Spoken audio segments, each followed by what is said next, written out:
আপনারা জানেন কি প্রাক্তন মার্কিন প্রেসিডেন্ট বিল ক্লিন্টন একটি টিভি সাক্ষাৎকারে জানিয়েছেন হৃদরোগকে রিভার্স করতে ওনার খাদ্য তালিকার মধ্যে রেখেছেন এই ভেগান ডায়েটকে। আজকাল এই সোশ্যাল মিডিয়ার যুগে ভেগান ডায়েট নিয়ে চলছে বিস্তর আলোচনা, এমনকি বড় বড় সেলিব্রিটি এবং নক্ষত্রদের মুখেও এই ভেগান ডায়েটের প্রশংসা শুনে অনেক সাধারণ মানুষও মাছ মাংস খাওয়ার পাট চুকিয়ে দিয়ে উদ্ভিজ্জ ডায়েটকে সুস্থ থাকার মূল চাবিকাঠি হিসাবে বেছে নিয়েছেন।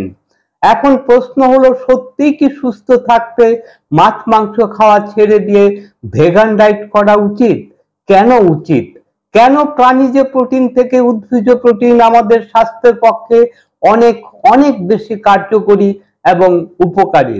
এই সম্পর্কে বিজ্ঞানী বা কি বলছে, বৈজ্ঞানিক গবেষণাগুলি বা কি বলছে, আসুন আজকের এই ভিডিওটিতে আমরা এই নিয়েই একটু বিস্তারিত আলোচনা করে দেখি। আমি ডাক্তার অলোক দেবনাথ। আজকের এই ভিডিওটিতে আমি প্রাণীজ প্রোটিন থেকে উদ্ভিজ্জ প্রোটিন স্বাস্থ্যের পক্ষে কেন অনেক অনেক বেশি উপকারী সেই বিষয়ে যাবতীয় সায়েন্টিফিক ইনফরমেশন খুব সহজ সরল ভাবে আপনাদের সামনে তুলে ধরব, যাতে করে আপনারা সবকিছু জানতে পারেন, বুঝতে পারেন। আপনারা যদি শেষ পর্যন্ত ভিডিওটি দেখেন এবং সঙ্গে থাকেন, তাহলে আপনারা সবকিছু জানতে পারবেন, বুঝতে পারবেন। বিশ্বের প্রতিটা মানুষকে সুস্থভাবে বেঁচে থাকতে হলে নিয়মিত সুষম খাদ্য খাবার খাওয়া আবশ্যক। আমরা যে খাদ্য খাবারগুলি খেয়ে থাকি তা মূলত তিনটি উপাদান দিয়ে তৈরি: প্রোটিন, ফ্যাট এবং কার্বোহাইড্রেট। এর মধ্যে প্রোটিন হচ্ছে এমন একটি গুরুত্বপূর্ণ প্রয়োজনীয় উপাদান যা আমাদের শরীর নিজে নিজে তৈরি করতে পারে না, বাইরে থেকে খাওয়ার প্রয়োজন হয়। সেই জন্য প্রোটিনকে বলা হয় এসেনশিয়াল অ্যামাইনো অ্যাসিড। কার্বোহাইড্রেট এবং ফ্যাট আমরা বাইরের থেকে না খেলেও প্রয়োজনে আমাদের শরীর, বিশেষ করে আমাদের লিভার নিজে নিজেই তৈরি করে নিতে পারে, কিন্তু প্রোটিন আমাদের শরীর নিজে নিজে তৈরি করতে পারে না। তাই প্রোটিন খাওয়া আমাদের বাধ্যতামূলক বা অত্যাবশ্যকীয়। এই প্রোটিনকে বাংলায় বলা হয় আমিষ। বিশ্বের পুষ্টি বিজ্ঞানীরা এই প্রোটিন বা আমিষকে দুটি শ্রেণীতে ভাগ করেছেন। একটি হচ্ছে প্রথম শ্রেণীর প্রোটিন বা আমিষ, যাকে বলা হয় প্রাণীজ প্রোটিন, যা আমরা প্রাণী জগৎ থেকে পেয়ে থাকি, যেমন মাছ, মাংস, ডিম, দুধ এবং পনির। আরেকটি হচ্ছে দ্বিতীয় শ্রেণীর প্রোটিন বা আমিষ, যা আমরা উদ্ভিদ জগৎ থেকে পেয়ে থাকি। সেগুলি হচ্ছে সব ধরনের ডাল, বিভিন্ন ধরনের বাদাম, বিভিন্ন ধরনের বীজ, বিন, লাল চাল, লাল আটা ইত্যাদি। আমরা প্রাণীজ প্রোটিন বা উদ্ভিজ প্রোটিন যে কোনো ধরনের প্রোটিনই খাই না কেন, হজমের পরে আমাদের রক্তে আসে এসেনশিয়াল অ্যামাইনো অ্যাসিড হিসাবে, আর বাকি অংশটা বর্জ্য পদার্থ হিসাবে বা এন্ড প্রোডাক্ট হিসাবে স্টুলের সঙ্গে বাইরে বেরিয়ে যায়। এই এসেনশিয়াল অ্যামাইনো অ্যাসিড মেটাবলাইজড হওয়ার পরে এন্ড প্রোডাক্ট বা বর্জ্য পদার্থ হিসাবে ক্রিয়েটিনিন, ইউরিয়া, ইউরিক অ্যাসিড আমাদের ইউরিন এবং ঘামের মধ্যে দিয়ে আমাদের শরীরের বাইরে বেরিয়ে যায়। এই অ্যামাইনো অ্যাসিড বা প্রোটিন আমাদের শরীরের পক্ষে অত্যন্ত প্রয়োজনীয় এবং অত্যন্ত গুরুত্বপূর্ণ।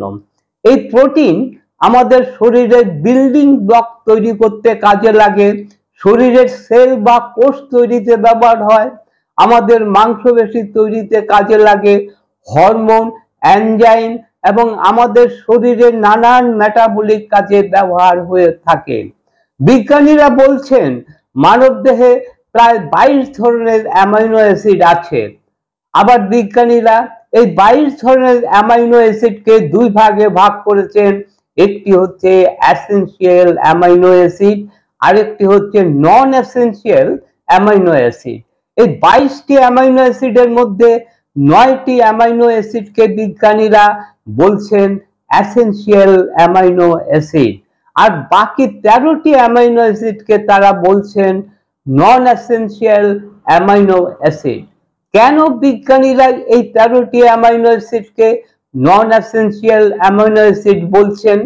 এই 13টি অ্যামাইনো অ্যাসিডের মধ্যে যদি আপনারা সবগুলিকে না খেতে পারেন বা আপনাদের খাদ্যের মধ্যে না রাখতে পারেন, তাহলেও আমাদের লিভার খুব সহজেই তৈরি করে ফেলতে পারেন।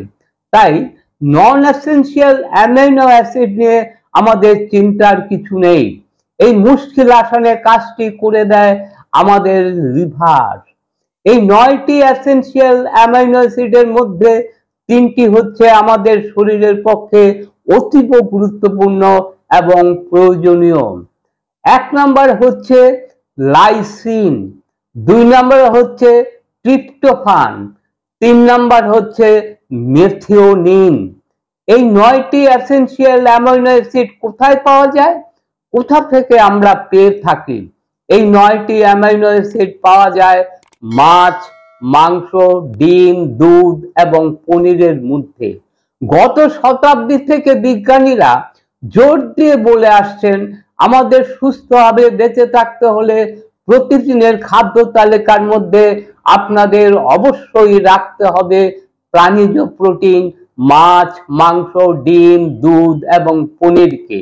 যদি আপনারা আপনাদের খাদ্য তালিকার মধ্যে এই এসেনশিয়াল প্রাণীজ প্রোটিনকে রাখেন, তাহলে শিশুদের প্রয়োজনীয় গ্রোথ হবে, বড়দের শরীরের ক্ষয়পূরণ হবে না, শরীরের রোগ প্রতিরোধ ক্ষমতা নষ্ট হবে এবং ঘন ঘন আপনারা অসুস্থ হয়ে পড়বেন।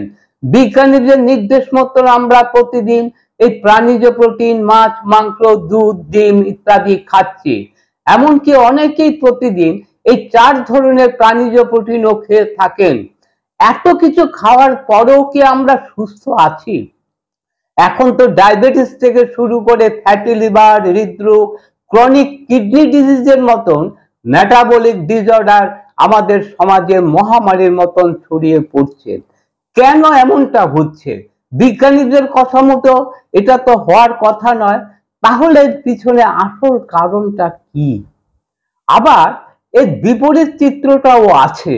বিশ্বের বহু দেশে, বহু স্থানে বহু মানুষ উদ্ভিজ প্রোটিন খেয়ে সুস্থভাবে বেঁচে আছেন। তারা প্রাণীজ প্রোটিন খান না। তাহলে এটা কিভাবে সম্ভব? মাছ, মাংস, ডিম, দুধ না খেয়েও তারা বেঁচে আছেন। বিজ্ঞানীদের থিওরি অনুসারে তারা তো 9টি এসেনশিয়াল অ্যামাইনো অ্যাসিড পাচ্ছেন না। তাহলে তারা কিভাবে সুস্থ আছেন? শুধু সুস্থই নয়, বিভিন্ন স্টাডিতে দেখা গেছে যারা প্রাণীজ প্রোটিন খাচ্ছেন তাদের থেকেও অনেক বেশি সুস্থ আছেন। এখন লাখ টাকার প্রশ্ন হচ্ছে এটা কিভাবে সম্ভব হচ্ছে? সত্যিই কি যারা উদ্ভিজ প্রোটিন খেয়ে সুস্থভাবে বেঁচে আছেন তাদের খাদ্যের মধ্যে কি এসেনশিয়াল অ্যামাইনো অ্যাসিড থাকে না? আসুন এবার আমরা বোঝার চেষ্টা করি কিভাবে তারা প্রাণীজ প্রোটিন না খেয়েও সুস্থ আছেন। আধুনিক পুষ্টিবিজ্ঞানীরা বলছেন একক কোনো উদ্ভিজ খাদ্য খাবারে এই 9টা এসেনশিয়াল অ্যামাইনো অ্যাসিড থাকে না। ভাত, রুটি, ডাল, বাদাম, বীজে প্রত্যেকটিতে এককভাবে এই 9টি এসেনশিয়াল অ্যামাইনো অ্যাসিড থাকে না। কিন্তু আপনি যদি প্রতিদিন লাল চালের ভাত বা লাল চালের রুটি খান, সাথে ডাল, বাদাম, বিন, বিভিন্ন ধরনের বীজ খান, তাহলে আপনার এসেনশিয়াল অ্যামাইনো অ্যাসিডের চাহিদা পূরণ হয়ে যাবে। এখন আপনারা প্রশ্ন করতে পারেন সেটা কিভাবে? আমি আগেই আলোচনা করেছি 9টি এসেনশিয়াল অ্যামাইনো অ্যাসিডের মধ্যে 3টি হচ্ছে অত্যন্ত গুরুত্বপূর্ণ, অত্যাবশ্যকীয়। এই 3টি অ্যামাইনো অ্যাসিড হচ্ছে লাইসিন, ট্রিপ্টোফ্যান এবং মেথিওনিন। বাকি 6টি অ্যামাইনো অ্যাসিড এতটা গুরুত্বপূর্ণ নয়। এই 6টি অ্যামাইনো অ্যাসিড প্রাকৃতিক খাদ্য খাবারের মধ্যে যথেষ্ট পরিমাণে পাওয়া যায়। এই 6টি অ্যামাইনো অ্যাসিড নিয়ে আমাদের চিন্তার কিছু নেই।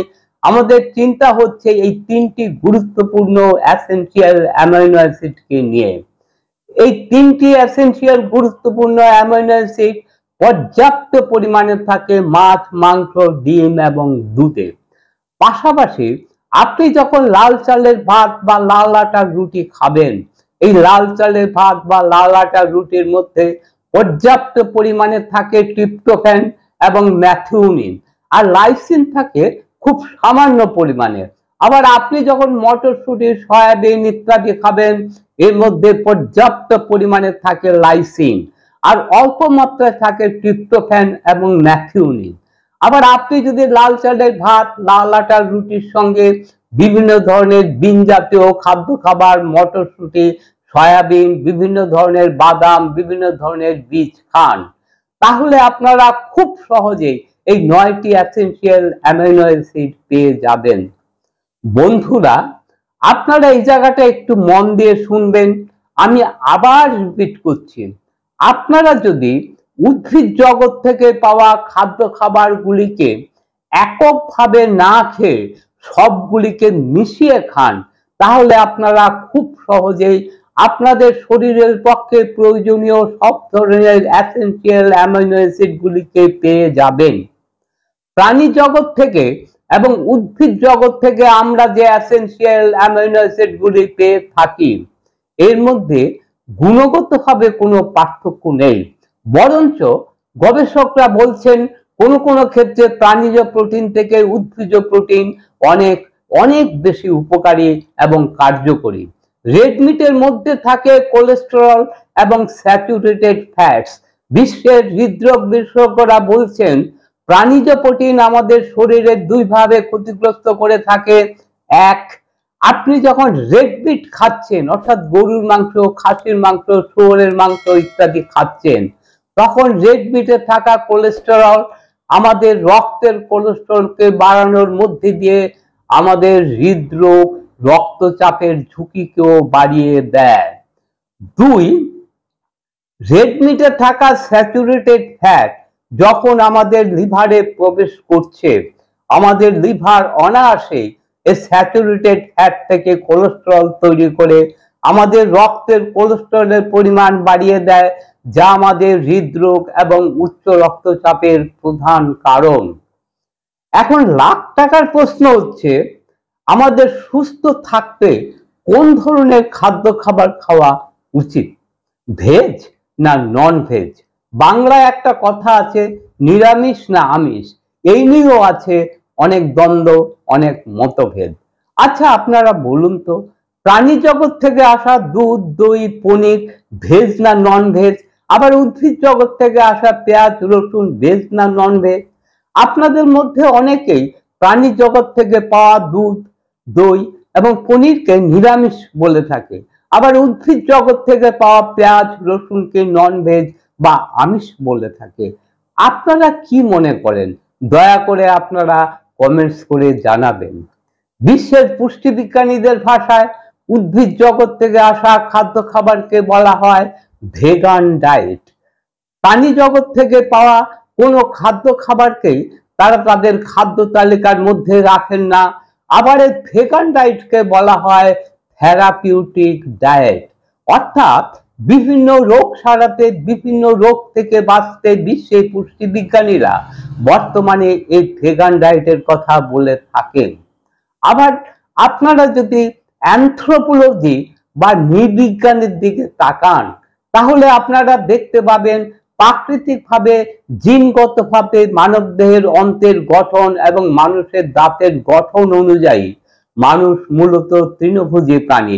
সেদিক দিয়ে বিচার করতে গেলে আমাদের ভেগান ডায়েটই হচ্ছে আদর্শ। আবার বিশ্বের পুষ্টিবিজ্ঞানীরা তাদের যুক্তির সপক্ষে শতবর্ষ যদি এমন কতগুলি জায়গার কথা বলেছেন যেগুলিকে বলা হয় ব্লু জোন। সেখানকার মানুষের শতবর্ষ পর্যন্ত নীরব সুস্থ কর্মঠভাবে বেঁচে থাকার চাবিকাঠি হচ্ছে এই ভেগান ডায়েট। তাদের খাদ্য তালিকার মধ্যে থাকে না কোনো রকম প্রাণীজ প্রোটিন, মাছ, মাংস, ডিম, দুধ ইত্যাদি। তাদের খাদ্য তালিকার মধ্যে তারা রেখে থাকেন লাল চালের ভাত বা লাল আটার রুটি, বিভিন্ন ধরনের ডাল, সবুজ শাকসবজি, বিভিন্ন ধরনের বিন, সয়াবিন, বিভিন্ন ধরনের ফল আর এক মুঠো বিভিন্ন ধরনের বাদামকে। সেখানকার মানুষের 100 বছর পর্যন্ত সুস্থ কর্মঠভাবে বেঁচে থাকার মূল মন্ত্র হচ্ছে ভেগান ডায়েট। আবার বিশ্বের পুষ্টিবিজ্ঞানীরা বলছেন ভেগান ডায়েট হচ্ছে থেরাপিউটিক ডায়েট। কারো যদি উচ্চ রক্তচাপ, ডায়াবেটিস, হৃদরোগের মতো সমস্যা হয়ে থাকে, তাদের এই উচ্চ রক্তচাপ, ডায়াবেটিস, হৃদরোগকে নিরাময় করার জন্য এই ভেগান ডায়েট হচ্ছে পৃথিবীর সেরা ডায়েট, বেস্ট থেরাপিউটিক ডায়েট। আবার যারা এই সমস্ত রোগগুলিকে প্রতিরোধ করতে চান, যারা এই ধরনের মেটাবলিক ডিসঅর্ডার থেকে সারা জীবন সুস্থভাবে বেঁচে থাকতে চান, বিশ্বের লাইফস্টাইল স্পেশালিস্টরা বলছেন তারা তাদের ডায়েটকে ব্যালেন্স করে খেতে হবে। তারা তাদের খাদ্য তালিকার মধ্যে 10% রাখতে হবে প্রাণীজ প্রোটিনকে, আর 90% রাখতে হবে উদ্ভিজ প্রোটিনকে। তাহলে তারা খুব সহজেই নিরোগভাবে সুস্থভাবে সারা জীবন বেঁচে থাকতে পারবে। আচ্ছা, আপনারা বলুন তো, সুস্থ কে না থাকতে চায়? আমরা প্রত্যেকেই সুস্থ থাকতে চাই। শুধুমাত্র সুস্থ থাকতে চাই এটা কোনো কথা নয়। সুস্থ থাকতে চাইলে আমাদের সুস্থতার চর্চা করতে হবে, আপনাদের সুস্থতার চেষ্টা করতে হবে।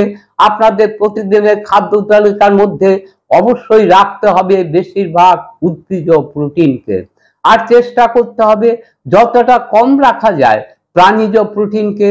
এর সাথে সাথে আপনাদের সুস্থ লাইফস্টাইল, সুস্থ জীবনশৈলী এবং সুস্থ মানসিকতার চর্চার মধ্যে দিয়ে আপনারা সারা জীবন সুস্থভাবে বেঁচে থাকতে পারবেন। বন্ধুরা, যদি আপনারা ফেসবুক পেজ থেকে ভিডিওটি দেখছেন, তাহলে পেজটিকে ফলো করে রাখুন, পেজটিকে লাইক করে রাখুন। এতক্ষণ ধরে যারা ভিডিওটি দেখলেন, তারা যদি মনে করেন এই ভিডিওটি থেকে নতুন কিছু জানতে পারলেন, নতুন কিছু শিখতে পারলেন, তাহলে আপনারা আপনাদের বন্ধু বান্ধবদের কাছে এই ভিডিওটি শেয়ার করবেন। ভিডিওটি শেয়ার করতে তো কোনো পয়সা কড়ি খরচ হয় না। আপনার শেয়ারের জন্য হয়তো কারো উপকারে লাগতে পারে। এই ভিডিওটিতে লাইক দেবেন। আবার যাদের এই ধরনের ইনফরমেটিভ ভিডিও ভালো লাগে, তারা অবশ্যই এই চ্যানেলটিকে সাবস্ক্রাইব করে রাখবেন। নতুন নতুন ভিডিও পাবলিশ হওয়ার সাথে সাথে নোটিফিকেশন পাওয়ার জন্য। ভিডিওটি সম্পর্কে আপনাদের যদি কোনো প্রশ্ন থাকে, কোনো মতামত থাকে, আপনারা অবশ্যই কমেন্টসের মাধ্যমে জানাবেন। আমি চেষ্টা করব আপনাদের প্রশ্নের উত্তর দেওয়ার। আজকের ভিডিওটি এইখানে শেষ করছি। আবার দেখা হবে বন্ধু নতুন কোনো ভিডিওতে, নতুন কোনো সময়ে। ততক্ষণ পর্যন্ত আপনারা ভালো থাকবেন, সুস্থ থাকবেন। নমস্কার।